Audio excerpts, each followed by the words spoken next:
Concert বাতিল হওয়ার পর আবার নতুনভাবে দর্শকদের কাছে পৌঁছালেন টেইলর সুইফট। বাতিল হওয়ার একদিন আগ পর্যন্ত ভক্তরা তাকে দেখার জন্য অধীর আগ্রহী হয়েছিলেন। সেখানে টিকিটের দাম বেশি হলেও দর্শকরা সেই দামে টিকিট ক্রয় করেছিলেন। আজ লন্ডনের ওয়েম্বলি স্টেডিয়ামে দেখা গিয়েছে টেইলর সুইফটকে।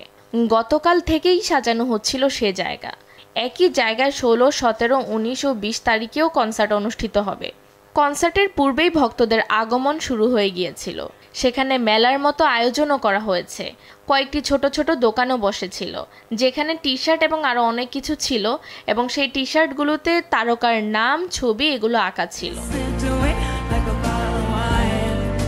তবে এবার কনসার্টে নিরাপত্তার দিকে আরও অনেক বেশি নজর দেওয়া হয়েছে। টিকিট ছাড়া যাতে কেউ কনসার্টে প্রবেশ করতে না পারে সে বিষয়ে নিশ্চয়তা দেওয়া হয়েছে। এছাড়াও ভক্তরা মেটাল ডিটেক্টরের মাধ্যমে প্রবেশ করেছে এবং সাথে করে একটি ছোট ব্যাগ নিয়ে এসেছিল। কাঁচ, ধাতব পাত্র, ল্যাপটপ এবং ছাতা সবই নিষিদ্ধ করা হয়েছে।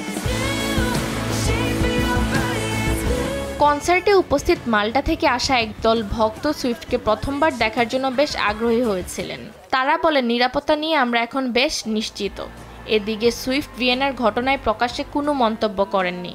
তবে তিনি পূর্বে বলেছিলেন যে 2017 সালে ম্যানচেস্টার এরিনা বোমা হামলা এবং লাস ভেগাস কনসার্টের শুটিংয়ের পর তার ভক্তদের জন্য মনে সংশয় কাজ করছিল।